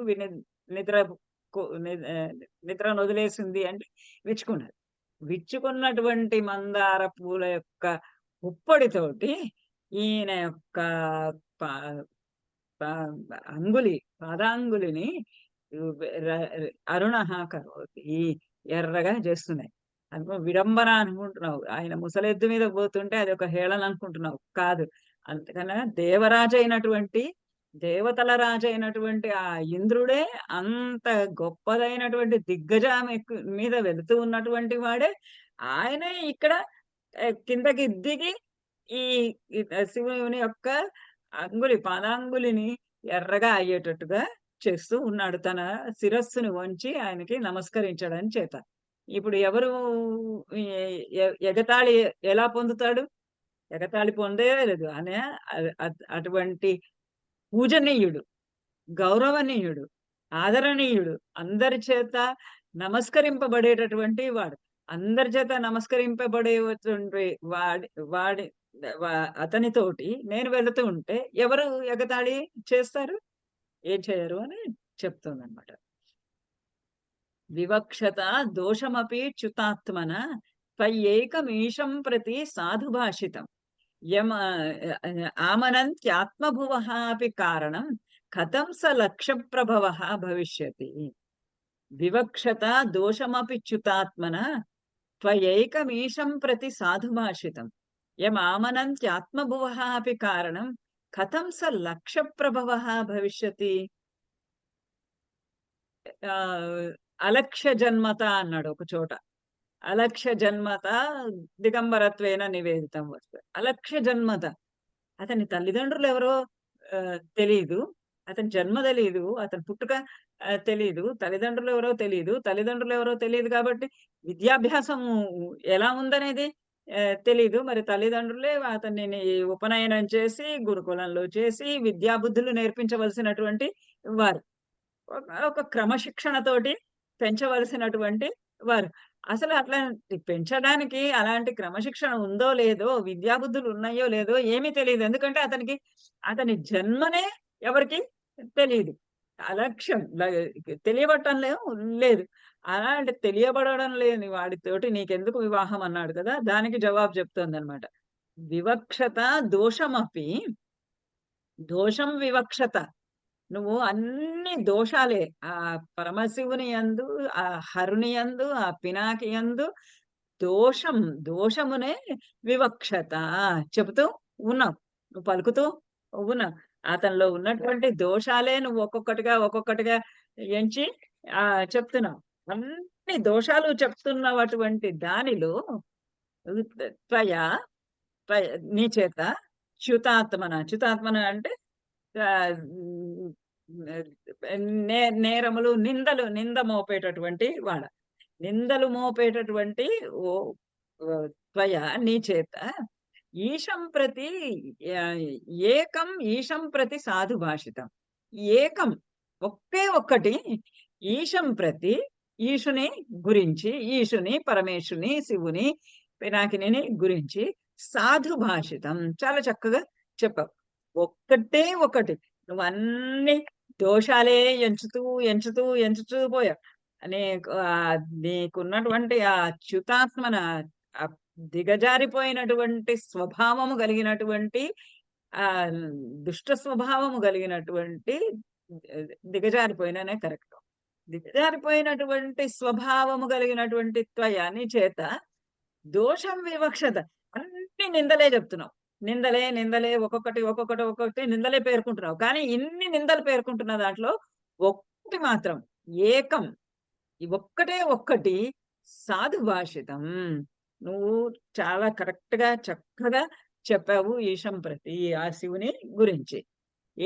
ఒక్కటి అంటే ఎం ఆమనంతి ఆత్మభువ అపి కారణం కథం స లక్ష్య ప్రభవ భవిష్యతి. ఎవరినైతే ఆత్మభువ అపి కారణం ఆమనంతి, ఆత్మభువుడు అయినటువంటి, ఆత్మభువుడు అంటే బ్రహ్మదేవుడు చాలంతా తానుగా పుట్టినటువంటి వాడు. ఆత్మభువ అపి కారణం, అతనికి కూడా కారణమని ఆమనంతి అంగీకరిస్తారు. ఎవ్వరు అయితే ఆ బ్రహ్మ పుట్టుకకు కూడా కారణము అని ఆమనంతి అంగీకరిస్తారో, నమ్ముతారో, భావిస్తారో ఆ ఆ బ్రహ్మ యొక్క పుట్టుకకు కూడా కారణమైనటువంటి వాడు ఆత్మభవుడు. ఆ బ్రహ్మ ఎట్లాంటి వాడు? ఆత్మభవుడు అంటే తనంతా తానుగా జన్మించినటువంటి వాడు. అట్లాంటి వాడికి కారణము ఈశుడు. అటువంటి వాడు కథం లక్ష్య ప్రభవ భవిష్యతి అతడు అటువంటి ఈశుడు లక్ష్య ప్రభవ కథం భవిష్యతి, కథం ఏ విధంగా, ఎట్లా, లక్ష్య ప్రభవ అతని పుట్టుక ఎట్లాంటిది అనేది లక్ష్య తెలిసిన వాడుగా భవిష్యతి అవగలడు. అసలు ప్రపంచ సృష్టి ప్రారంభము చేసినటువంటి, సృష్టికి మూల కారణమైనటువంటి ఆ బ్రహ్మ యొక్క పుట్టుకకే కారణమైనటువంటి వాడు. ఆ బ్రహ్మ యొక్క సృష్టికి కారణమైనటువంటి బ్రహ్మ యొక్క పుట్టుకకే కారణమైనటువంటి వాడు ఎవరికి పుట్టాడు అని ఎవరు చెప్పగలరు? లక్ష్య ప్రభవ కథం భవిష్యతి. అతని పుట్టుక లక్ష్యము తెలిసినదిగా కథం భవిష్యతి ఎలా అవుతుంది, ఎలా అవదు. ఇది ఒక్క మాట మాత్రం నువ్వు చాలా సరిగ్గా సాధు భాషితం చాలా చక్కగా చెప్పావు అని. ఇన్ని చెప్తున్నా కూడా ఇతడు ఎక్కడ ఏ మాత్రం బ్రహ్మచారి అంగీకరించినట్టుగా, కన్విన్స్ అయినట్టుగా ఆమెకి తోచటం లేదు. అన్ని అతను చెప్పినటువంటి దోషాలన్నింటికి ఆమె జవాబు చెప్పింది. ఆ జవాబు చెప్పినా కూడా అతని ముఖంలో ఈ అవును అని అంగీకరించినట్టుగా ఈమెకి అనిపించటం లేదు. ఇంకా ఇన్ని చెప్పిన అతను పేర్కొన్నటువంటి దోషాలన్నింటికి తగినటువంటి జవాబులన్నీ చెప్పింది. చెప్పిన తర్వాత ఇంకా ఆమెకి ఇతనితోటి మాట్లాడాలి అని అనిపించలేదు. ఎందుకంటే ఏమైతే దోషాలు ఇచ్చాడో వాటినన్నిటినీ నివారించటం అనేది ఆమె బాధ్యత. ఎందుకంటే అతడు చెప్పాడు అతనికి ఉన్నటువంటి సందేహాలు కానీ దోషాస్పదమైనటువంటి సందేహాలు అవన్నిటినీ తొలగించాల్సినటువంటి బాధ్యత ఉంది కాబట్టి అవన్నీ చెప్పింది. ఇంకా అతను ఎక్కడా నమ్మినట్టుగా కానీ, అంగీకరించినట్టుగా కానీ, కన్విన్స్ అయినట్టుగా కానీ తోచడం లేదు. తోచక ఆమె అలం వివాదేన ఇంకా చాలిపోంది. అలం వివాదేన యథా శృతః త్వయా తథావిధః తావద్ అశేషమస్తు సహ మమాత్ర భావైకరసం మనః స్థితం న కామవృత్తిః వచనీయమీక్షతే అలం వివాదేన యథా శృతః త్వయా తథావిధః తావద్ అశేషమస్తు సహ మమాత్ర భావైకరసం మనః స్థితం న కామవృత్తిః వచనీయమీక్షతే. అలం వివాదేన చాలు బాబు. ఇంకా అలం వివాదేన, ఇంకా ఈ వివాదము, ఈ సంవాదము, ఈ నువ్వు దోషాలు ఎంచటము, నేను ఆ దోషాలకి తగినటువంటి జవాబులు చెప్పటము, ఈ రకమైనటువంటి సంభాషణ, వాదము, వివాదం, డిస్ప్యూట్, ఇలాంటివన్నీ కూడా అలం. ఇంకా చాలును, చాలు. ఇంకెంతకన్నా నేను మించి మాట్లాడదలచలేదు. యథాశ్రుతః త్వయా తథావిధః తావద్ అశేషమస్తు సహ. యథాశ్రుతః త్వయా నీ చేత యథాశ్రుతః నువ్వు ఎలా అని విన్నావు ఆ పరమాత్మను గురించి, ఆ పరమశివుని గురించి, ఆ హరుని గురించి శృతః ఏ విధంగా అయితే నీ చేత వినబడిందో తథావిధః అది అట్లానే అవని, అది అలానే ఉండని. నేను ఇంకా ఇంతకన్నా నీకు చెప్పదలుచుకోలేదు. నువ్వు ఎలా విన్నావో అది అలానే అవని గాక. తావద్ అశేషమస్తు సహ, అతడు, ఆ శివుడు, ఆ హరుడు, తావత్ అశేషం అస్తు అలానే అవని గాక. ఏదిగా నువ్వు విన్నావో, ఏమని అతని గురించి నీవు తెలుసుకున్నావో అదంతా అట్లానే ఉండని గాక. అశేషం అంటే మొత్తము సంపూర్ణంగా, సంపూర్ణంగా నువ్వు నీ ఒక్క ఆలోచన కానీ ఏవి కానీ నువ్వు మార్చుకోని అవసరం లేదు. అంతా అశేషం, నా శేషం అశేషం, అంతా కూడా అట్లానే ఉండని. కానీ మమాత్ర భావైకరసం మనఃస్థితం, కానీ ఇక్కడ ఈ శివుని యందు మమ నాకు అత్ర అంటే ఇక్కడ అంటే ఈ శివుని యందు మమ భావైకరసం మనఃస్థితం. మమ మనః నా మనస్సు భావైకరసం స్థితం. భావైకరసం అనురాగము, భావము, అనురాగము, ప్రేమ, భక్తి అనేటటువంటి ఏకరసం, ఒకే ఒక్క రసమునందు ఆయన పట్ల నాకు భక్తి, ఆయన పట్ల నాకు అనురాగం, ఆయన పట్ల నాకు ప్రేమ, ఇలాంటి ఒకే ఒక్క భావము, ఏకరసం, ఒకే ఒక్క భావం, అనురాగం అనేటటువంటి ఒకే రకం, శృంగార భావనతో కూడినటువంటి ఒకే ఒక రకమైనటువంటి రసము, భావము, మనఃస్థితం, మమ మనఃస్థితం, నా మనస్సులో స్థితం, స్థిరంగా ఉంది. నా మనస్సులో అతని పట్ల అనురాగము, అతని పట్ల భక్తి స్థిరంగా ఉంది, అచంచలంగా ఉంది. దానిలో ఎటువంటి మార్పు రాదు. నువ్వెన్ని దోషాలు చెప్పినా సరే నా మనస్సులో మాత్రం అతని పట్ల భావము అనేదానికి రకరకాలైనటువంటి అర్థాలు. ప్రేమ, శృంగారము, అనురాగము, భక్తి, ఏకరసం, ఒకటే ఒక రసం, ఒకటే ఒక భావన నాకు అతని పట్ల అచంచలమై, స్థిరమై, గట్టిగా నిలబడి ఉన్నది. నా కామవృత్తి వచనీయమీక్షతే. అవును, కామవృత్తి, ఎవరైతే తమంతా తాముగా ప్రవర్తించే వాళ్ళు ఉంటారు, నాకు ఇది నచ్చింది, నా ఇష్టం, అంతే.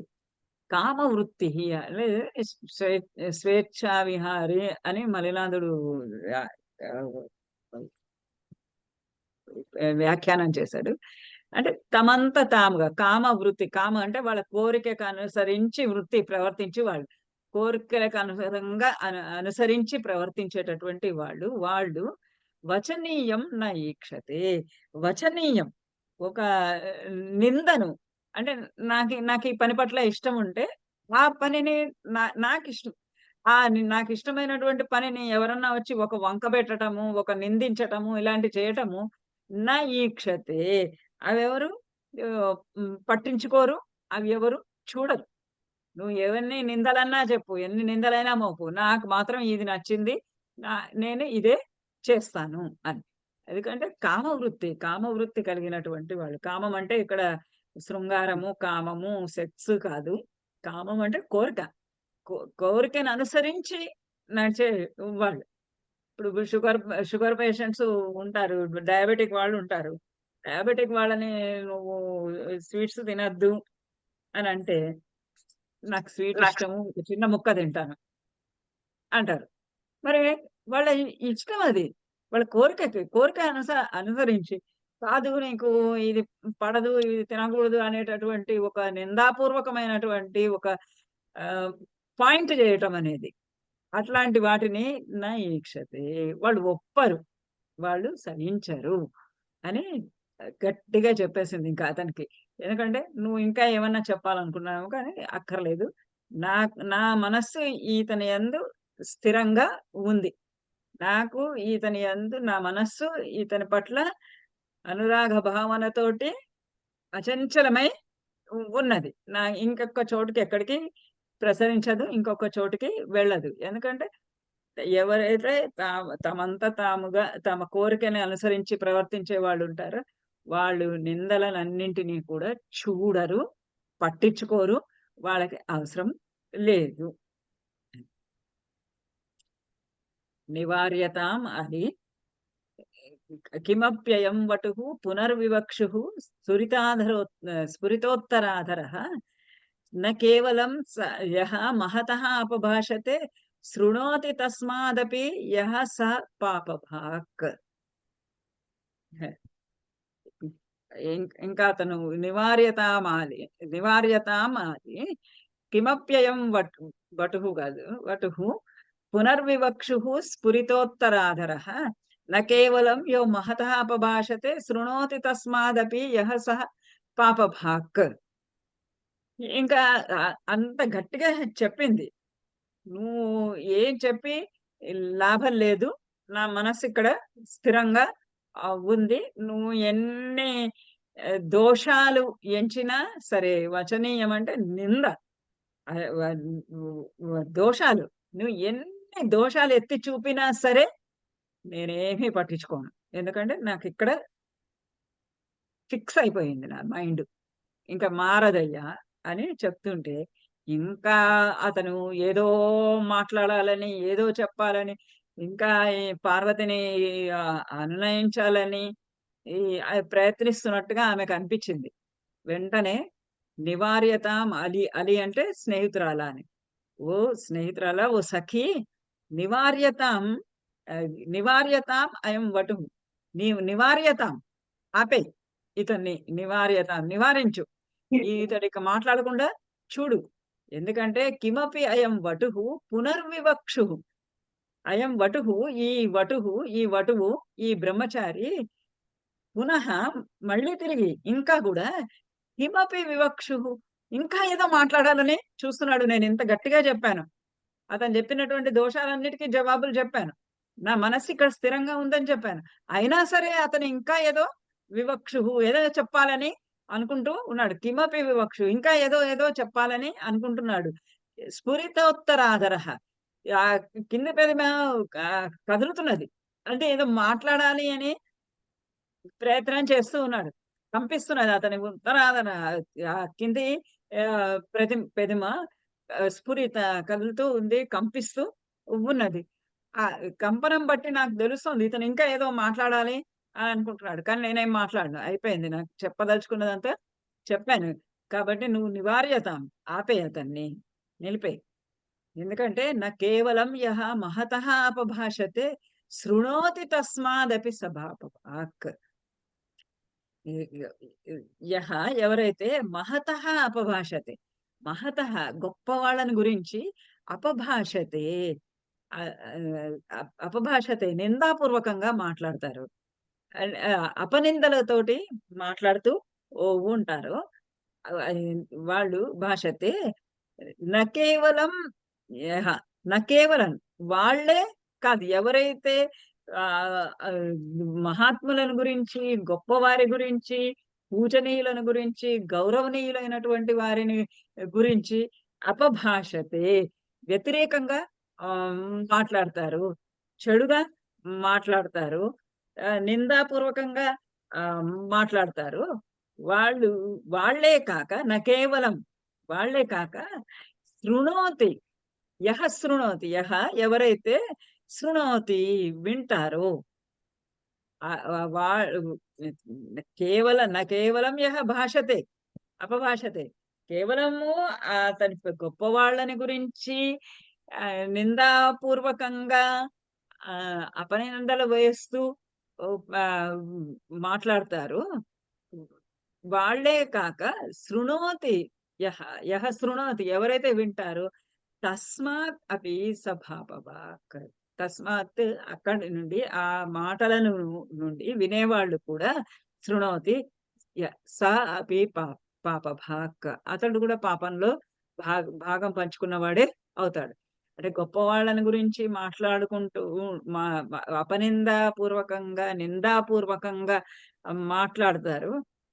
ఆ నిందాపూర్వకంగా పెద్దవాళ్ళని గురించి పూజనీయులైనటువంటి వారిని గురించి ఎవరు మాట్లాడతారో మాట్లాడే వాళ్ళే కాదు, ఎవరైతే శృణోతి వింటారో ఆ వినేవాళ్ళు కూడా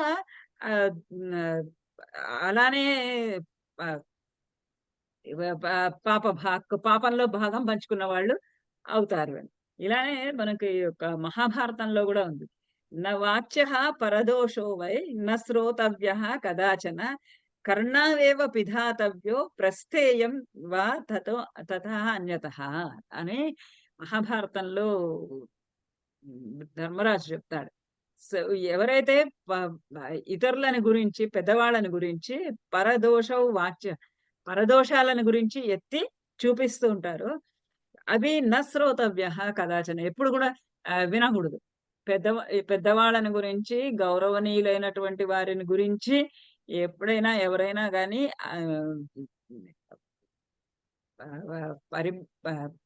పరిభాషతే అంటే అపనిందాపూర్వకంగా మాట్లాడతారో అవి అసలు వినకూడదు. ఒకవేళ మనం అక్కడ ఉంటే చెవులైనా మూసుకోవాలి, లేదా అక్కడి నుంచైనా వెళ్ళిపోవాలి అని చెప్తారు పెద్దలు. మహాభారతంలో చెప్పారు. అట్లా ఇతడు ఏదో ఇంకా మాట్లాడాలని చూస్తున్నాడు. పెదవులు ఇలా కదులుతున్నాయి. ఇంకా ఇతన్ని వినదలుచుకోలేదు. నివార్యత దీన్ని నిలిపివేయి. ఇట్లా వినడం కూడా చాలా తప్పైనటువంటి మాట. అది వినడం కూడా పాపమే అని. ఇంకా అతను కదలకుండా అలానే ఉన్నట్టుగా అనిపిస్తున్నది ఈమెకి. అతడు ఏదో మాట్లాడాలని చూసి, ఏదో చేయాలని చూసి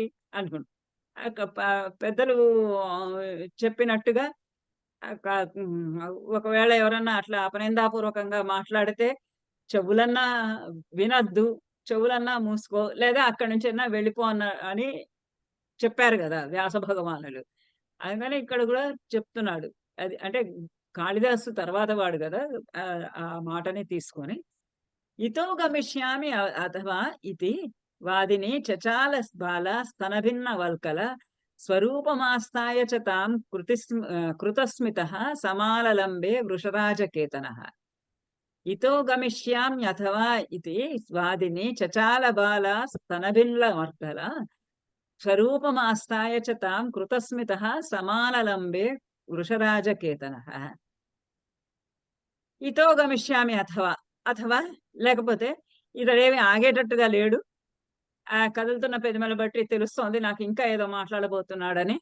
ఇంకా ఏదో మాట్లాడబోతున్నాడంటే నేను వినదలుచుకోలేదు. ఎందుకంటే వినడం కూడా పాపమే. కాబట్టి నేను ఇంకా వినను. అతడేమో ఇంకా మాట్లాడాలని ప్రయత్నిస్తున్నాడు కాబట్టి నేను ఇక్కడి నుంచి అసలు నేనే వెళ్ళిపోతాను. అథవా లేకపోతే ఇతః గమిష్యామి, నేనే ఇక్కడి నుంచి వెళ్ళిపోతాను. గమిష్యామి నేను ఇక్కడి నుంచి వెళ్ళిపోతాను. ఇది వాదిని అని అంటూనే అని పలుకుతూనే బాల హిమబాల చచాల కదిలింది, లేచి వెళ్ళిపోవడానికి. స్తనభిన్న వల్కల, ఇది కాళిదాసు యొక్క మైన్యూట్ అబ్జర్వేషన్. స్తనభిన్న వల్కల, ఇట్లా కూర్చున్న వాళ్ళు సడన్ గా ఇట్లా పైకి లేచారనుకోండి, లేచి కదలడానికని ఇలా లేచేస్తే ఒంటి మీద ఉన్నటువంటి వస్త్రము కొంచెము జారిపోతుంది. కొంగు సర్దుకుంటూ వెళ్తారు. స్తనభిన్న వల్కల ఈ బాల అట్లా లేచి చచాల నడవడం మొదలుపెట్టింది. నడవడం మొదలుపెట్టేటప్పటికి స్తన భిన్న వల్కలము ఆమె ధరించినటువంటి ఆ నార చీర స్తనాల మీద నుంచి వక్షస్థలం మీద నుంచి భిన్న జారిపోతూ ఉన్నది. అలా ఆమె వెళ్ళిపోతూ ఉంటే వృషరాజకేతన ఆ వృషరాజకేతనుడైనటువంటి శివుడు హరుడు వృషరాజము ఎద్దు కేతనముగా కలిగిన జెండాగా కలిగినటువంటి వాడు. ఆ పరమశివుడు స్వరూపమాస్థాయ తన స్వరూపాన్ని తన నిజ స్వరూపాన్ని ఆస్థాయ పొంది కృతస్మిత నవ్వుతూ చిరునవ్వు నవ్వుతూ స్మిత నవ్వు కృతస్మిత నవ్వుతూ చిరునవ్వు నవ్వుతూ తాం సమాలలంబే ఆమెను సమాలలంబే గట్టిగా పట్టుకున్నాడు. ఆమె ఇట్లా వెళ్ళిపోతూ ఉంటే అతడు వృషరాజకేతనుడు చిరునవ్వు నవ్వుతూ ఆమెని గట్టిగా పట్టుకున్నాడు. తం వీక్ష్య వేపతుమతి సరసాంగయష్టిర్ నిక్షేపణాయ పదముద్రుతం ఉద్వహంతి మార్గాచల ఆకులితేవ సింధు శైలాధిరాజతనయ నయయౌ నతస్థౌ. తం వీక్ష్య వేపతుమతి సరసాంగయష్టిర్ విక్షేపణాయ పదముద్రుతం ఉద్వహంతి మార్గాచల ఆకులితేవ సింధు శైలాధిరాజతనయ నయయౌ నతస్థౌ. ఒకసారి ఆమె ఇట్లా వెళ్ళడానికి లేచింది. లేచి ఒక కాలు పైకెత్తింది. నడిచేటప్పుడు ఒక కాలు పైకెత్తి ఒక కాలు వెనకుంటుంది కదా, అలా ఒక కాలు పైకి ఎత్తింది. ఎత్తిన ఆ అమ్మాయి ఇట్లా వెనకాల నుంచి ఇతను తన స్వస్వరూపాన్ని పొంది ఆ స్వస్వరూపాన్ని లో అతడు అట్లా ప్రత్యక్షమయ్యి ఆమెను అలా పట్టుకునేటప్పటికి ఒక్కసారి సంవీక్ష అతన్ని చూసి వేపతుమతి చాలా ఒక చిన్న వణుకు ఆమె శరీరంలో వచ్చింది. వచ్చి సరసాంగ యష్టి ఒళ్ళంతా చెమటతో తడిసిపోయింది. సరసాంగ యష్టి అంగయష్టి అంటే శరీరావయవములన్నీ కూడా సరస మెరిసినవిగా అయిపోయినాయి. అంటే చెమటతోటి తడిసిపోయినాయి. ఒకసారి అతన్ని చూసి ఇంతకాలం నుంచి తన కోసంకే ప్రార్థిస్తూ ఉన్నటువంటి ఆమె ఒక్కసారిగా అతన్ని చూడంగానే ఆమెకి వేపతుమతి ఒక ఒళ్ళు వణకండ జలధరించినట్లయింది. పులకరించినట్లయి సరసాంగయష్టి నిక్షేపణాయ వెళ్ళడం కొరకు పదం ఉద్ధృతం ఉద్వహంతి. పదం తన పాదాన్ని ఉద్ధృతం పైకెత్తింది. వెళ్ళడానికి కాలు పైకెత్తింది. ఉద్వహంతి దాన్ని అలానే ఉంచుకుంటూ, అంటే ఆమె ఎంత ఇదైపోయిందంటే అక్కడ అలాగే సడన్ అక్కడ పరమశివుడు ప్రత్యక్షమయ్యేటప్పటికి ఆమె ఊహించినటువంటి విషయం. ఇంతవరకు ఆ బ్రహ్మచారి ఇలా దోషపూరితమైనటువంటి మాటలు మాట్లాడుతున్నాడు. ఇప్పుడు చూసేనేమో వెంటనే అదే శివుడే. దానికి ఆమెకి ఒక్కసారిగా ఒళ్ళు జలధరించిన ఒక గగుర్పాటు పొందినట్టుగా అయ్యి వేపతు అంటే వణుకుడము. కానీ ఇక్కడ వణుకడము అంటే మనకి బాగుండలేదు. గగుర్పాటు పొందినట్లయి కొంచెం చెమట పట్టినట్టు అయ్యి కాలు పైకెత్తింది. ఎత్తినట్టే ఉంచి మార్గాచల వ్యతికర ఆకులితేవ సింధు శైలాధిరాజ తనయ.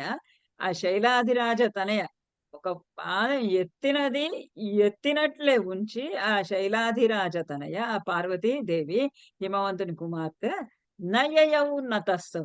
ఆమె అలా ముందుకు వెళ్ళలేకపోయింది, వెనక్కి వెళ్ళలేకపోయింది. ముందుకి వెళ్ళడానికి ఇక్కడ పరమశివుడు తను ఎప్పటి నుంచో కోరుకున్నటువంటి వరుడు అక్కడ వచ్చి తనని పొదవి పట్టుకొని ఉన్నాడు. మరి అది వదిలిపెట్టేసి ఎట్లా వెళ్తుంది? వెళ్ళదు. నా తస్తవు అలా కూడా ఉండలేకపోతుంది. ఎందుకంటే ఒళ్ళు గగురుపాటు చెందుతున్నది, చెమటలు పోస్తున్నది, భయం వేస్తోంది, బిడియం వేస్తోంది, సిగ్గేస్తోంది. వెళ్ళలేకుండా ఉన్నది. ఎట్లా ఉంది అనంటే ఆమె పరిస్థితి అప్పుడు మార్గాచల వ్యతికర ఆకులితేవ సింధుః. సింధుః నది మార్గ మార్గంలో వెడుతూ ఉండంగా, నదీ ప్రవాహము వెడుతూ ఉండంగా అచల ఒక కొండ, ఒక పర్వతమును వ్యతికర ఢీకొన్నది. అయితే ఆకులిత ఎట్లయితే ఆకులత్వం పొందుతుందో, నదీ ప్రవాహము అలా మార్గంలో వెళ్తూ ఉండంగా ఒక కొండని ఢీకొంటే అది ముందుకెళ్ళలేదు. ఆ నదీ ప్రవాహము వెనక్కి రాలేదు. అక్కడ ఎట్లా ఆకులితము. ఆకులితం అంటే హ్మ్, తొట్రుపాటు పడుతూ అజిటేట్ అయిపోతూ తొట్రుపాటు పడుతూ ఉంటుందో, అట్లా శైలాధిరాజ తనయ పార్వతీదేవి నయయౌ నతస్థౌ ముందుకెళ్ళలేకపోయింది, వెనక్కి ఉండలేకపోయింది. అలా ఉంది ఆమె పరిస్థితి. సేమ్ ఇది ఈ శ్లోకం ఏదైతే ఉందో ఇట్లాంటిదే ఈ ఈ ఈ ఆహ్, భా భావనతో ఉన్నటువంటిది ఒక శిల్పము ఎల్లోరా గుహలో ఎల్లోరా అజంతా ఎల్లోరా గుహలలో ఒక చోట పార్వతీ శివులది ఇట్లానే ఉంటుంది. పార్వతీదేవి ఒక కాలు ఎత్తి ఎ వెళ్ళడానికి ముందుకు వెళ్తూ ఉంటుంది. వెనక్కి వెళ్ళలేదు. ఎత్తిన కాలు ఎత్తినట్టే ఉంటుంది. వెనక నుంచి శివుడు ఆ అమ్మాయి ఆమెని పట్టుకొని ఉన్నట్టుగా శిల్పం చాలా బావుంటది. ఇంకా అలానే పట్టుకొని ఉండడమే కాదు, ఆమె అలా ఒళ్ళు గగుర్పాటు చెందుతూ వెళ్ళలేక, ఉండలేక సిగ్గుతోటి, బిడియంతోటి వెళ్ళలేక, ఉండలేక ఉంటే ఈయన పరమశివుడు అద్య ప్రభృతి ఆమెను ఇంకా సంతోషపెడుతున్నాడు. అద్య ప్రభృతి అనవతాంగి తవాస్మి దాసః క్రీతః తపోభిః ఇతి వాదిని చంద్రమౌళౌ అహ్నాయ సా నియమజం క్లమం ఉత్ససర్జ క్లేశః ఫలేన హి పునర్నవతాం విధత్తే. అద్య ప్రభృతి అవనతాంగి తవాస్మి దాసః క్రీతః తపోభిః ఇతి వాదిని చంద్రమౌళౌ ఆహ్నాయ సా నియమజం క్లమం ఉత్ససర్జ క్లేశః ఫలేన హి పునర్నవతాం విధత్తే. అద్య ప్రభృతి ఈనాటి నుండి, నేటి నుండి అవనతాంగి ఓ అలా కొద్దిగా వంగి ఉన్నటువంటి శరీరము కల దాన తవాస్మి దాసః తవ దాసః అస్మి. ఇవాటి నుండి నేను ఇంక నీ దాసః దాసుణ్ణి. ఇంక నేను ఇవాళ నుంచి ఈ క్షణం నుంచి నేను నీ యొక్క దాసః అస్మి దాసుడనై ఉన్నాను. ఎందుచేత క్రీతః తపోభిః. మరి నువ్వు నన్ను నువ్వు కొనుక్కున్నావు. ఎలా కొనుక్కున్నావు? తపోభిః నీ తపస్సు చేత. నీ తపస్సు చేత, నీ నిష్కల్మషమైనటువంటి తపస్సు చేత, ఇంతటువంటి ఘోరమైనటువంటి తపస్సుల చేత నువ్వు నన్ను నన్ను కొనుక్కున్నావు. అందుచేత ఇవాటి నుండి నేను అంటే ఆ రోజుల్లో ఆ కాలంలో దాసదాసి జనాల్ని కొనుక్కోవడం అది ఉండేది కదా. సత్యహరిశ్చంద్రుడి కథలో వినుంటారు. ఆ క్రీతః తపోభిః ఇక్కడ నువ్వు ధనమిచ్చి కాదు, తపోభిః తపస్సుల చేత నన్ను కొనుక్కున్నావు, నన్ను గ్రహించావు. ఇది వాదిని చంద్రమౌళౌ అని చంద్రమౌళౌ వాదిని చంద్రమౌళి చంద్రుడే మౌళి యందు కలిగినటువంటి ఆ పరమశివుడు వాదిని పలుకుతూ ఉండగా, చెబుతూ ఉండగా అహ్నాయ ఆ వెనువెంటనే ఆ క్షణాననే ఎప్పుడైతే శివుడు ఆమెను నేను నీ వాడిని అని అన్నాడు, ఆ అన్న వెంటనే అహ్నాయ సా నియమజం క్లమం ఉత్సర్జ. నియమజం ఇన్ని ఏళ్లుగా, ఇన్ని రోజులుగా, ఏళ్ళు దాదాపుగా నియమజం నియమాల వలన కలిగినటువంటి క్రమం ఆ శ్రమనంతా ఇంత తపస్సు చేసింది. మరి చదువుకున్నాం కదా, గ్రీష్మకాలంలోనేమో సూర్యుడిని చూస్తూ తపస్సు చేసింది, వర్షాకాలంలోనేమో పైనుంచి కింద దాకా వర్షపు నీళ్లు కారుతుంటే తపస్సు చేసింది, చలికాలంలోనేమో మంచు శిలల మీద కూర్చొని తపస్సు చేసింది. ఇలా రకరకాలైనటువంటి తపస్సులు ఆమె చేసింది. అతి కఠినతరమైనటువంటి తపస్సులన్నీ చేసింది. ఆ కఠినతరములైనటువంటి ఆ నియమాల వల్ల కలిగినటువంటి నియమముల వల్ల కలిగినటువంటి క్లమం, ఆ శ్రమనంతటిని కూడా, ఆ అలసటనంతటిని కూడా ఉత్ససర్జ వదిలేసింది. ఒక్క క్షణంలో ఇన్ని ఏళ్ల నుంచి పడుతున్నటువంటి ఆ కష్టము, ఆ శ్రమ అన్నింటినీ కూడా ఆ క్షణంలోనే, ఆ ఒక్క క్షణంలోనే ఎప్పుడైతే శివుడు నేను నీ వాడిని అన్నాడు, వెంటనే అవన్నిటిని కూడా వదిలేసింది. అప్పుడు కాళిదాసు అంటున్నాడు, క్లేశః ఫలేన హి పునర్నవతాం విదత్తే. ఈ ఎందువలననగా క్లేశః క్లేశము, కష్టము, శ్రమ, అలసట, ఆయాసము ఇవన్నీ కూడా ఫలేన ఫలంతోటి, ఫలితము, సత్ఫలితము, మనం ఏం కోరుకుంటున్నామో ఆ యొక్కటువంటి ఫలితము లభించినప్పుడు పునః మళ్ళీ తిరిగి నవతాం విధత్తే, నవతాం కొత్తదనాన్ని విధత్తే పొందుతుంది. అప్పుడు ఆ శ్రమంతా వెళ్ళిపోయి మళ్ళీ కొత్తదనము మొదలవుతుంది. ఆ శ్రమలో వాళ్ళు కలిగినటువంటి ఆయాసము, అలసట అవన్నీ వెనక్కి వెళ్ళిపోయి మళ్ళీ నిత్య నూతనంగా అవుతుంది. ఎప్పుడు? ఫలేనహి, ఫలం చేతనే, ఫలితము చేతనే. ఇప్పుడు మనం పరీక్షలు రాస్తాము. ఆ పరీక్షలు చాలా కష్టపడి రాత్రింబగళ్ళు కష్టపడి చదువుతాము. చదివి పరీక్షలు రాస్తాము. రాత్రిలో ఎన్నోసార్లు మేల్కొని ఉండి అన్ని చేసి పరీక్షలు రాసిన తర్వాత రిజల్ట్స్ వచ్చిన తర్వాత రిజల్ట్స్ 80% వచ్చిందనుకోండి, 90% వచ్చిందనుకోండి, అంతా మర్చిపోతాం. మనం రాత్రిళ్ళంతా నిద్ర లేకుండా పడ్డ కష్టం. అట్లానే మంచి వంట చేస్తాము. మంచిగా రకరకాల పదార్థాలన్నీ వండుతాము. కష్టమైనా సరే అన్ని వండి టేబుల్ మీద అరేంజ్ చేస్తాము. మన మన పిల్లలు, మన వాళ్ళందరూ తిని చాలా బాగుంది అన్నారనుకోండి, ఆ బాగుంది అనంగానే వెంటనే మనం అంతవరకు కష్టపడి అంత వంట చేయడంలో మనం పడినటువంటి శ్రమ ఏదైతే ఉంటుందో ఆ శ్రమనంతా మర్చిపోతాం. వాళ్ళు తిని ఆనందించారు అనగానే మనకెంతో మనకి మళ్ళా మళ్ళీ రేపు ఇంకొక రకమైన కొత్తది చేస్తానులే అనే అనే భావన వచ్చేస్తుంది. అది పునర్నవతాం అంటే మళ్ళీ తిరిగి ఒక కొత్తదనముని పొందుతుంది. మళ్ళీ ఇంకో కొత్త కష్టం పడడానికి కొత్త అటెంప్ట్ చేయడానికి తగినటువంటి ఈ శక్తి, ఆ నూతనత్వము మళ్ళీ కలుగుతుంది అని ఆ విధంగా పార్వతీదేవి తన ఈ నియమజం క్రమం, ఆ నియమాల వల్ల కలిగినటువంటి ఆ తపస్సుల వల్ల కలిగినటువంటి ఆ క్లేశాన్ని, కష్టాన్ని అంతటిని కూడా ఒక్క క్షణంలోనే అలా మర్చిపోయింది, వదిలేసింది. ఉత్ససర్జ అంటే వదిలేసింది. ఇది శ్రీ కాళిదాస కృతౌ కుమార సంభవే మహాకావ్యే తపఃఫలోదయో నామ పంచమహాసర్గ. దీని పేరే తపఃఫలోదయం, తపస్సుల చేత పొందినటువంటి ఫలము. ఇది తపస్సు వల్ల పొందేటటువంటి ఫలము. అక్కడ పార్వతీ శివులు మొన్న కూడా క్లాస్ లో చెప్పారు.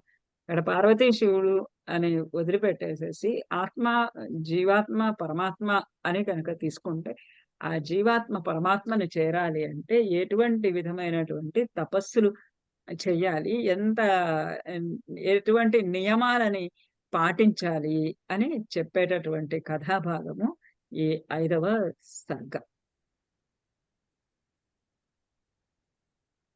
మేడం నమస్కారం. నేను చెప్పండి. జాయిన్ అయినా స్టార్ట్ చేయగానే చెప్తున్నప్పుడు జాయిన్ అయినాను. ఎప్పుడు ఒక మిస్ అయ్యారా? ఏం మిస్ అవ్వాలా మేడం? మీరు నాకు సుందరాకాండ పంపించలేదు మేడం. అవునండి, మర్చిపోయాను. కానీ ఆ రోజు వచ్చినట్టున్నారే మీరు? రాలేదు. నేను సుందరాకాండ తిరుపతిలో ఉన్నానని చెప్పాను కదా మీకు. నేను తిరుపతి ట్రైన్ లో ఉన్నాను మేడం. నేను ఇప్పుడే పంపిస్తాను. పంపించండి మేడం. అది ఎన్నో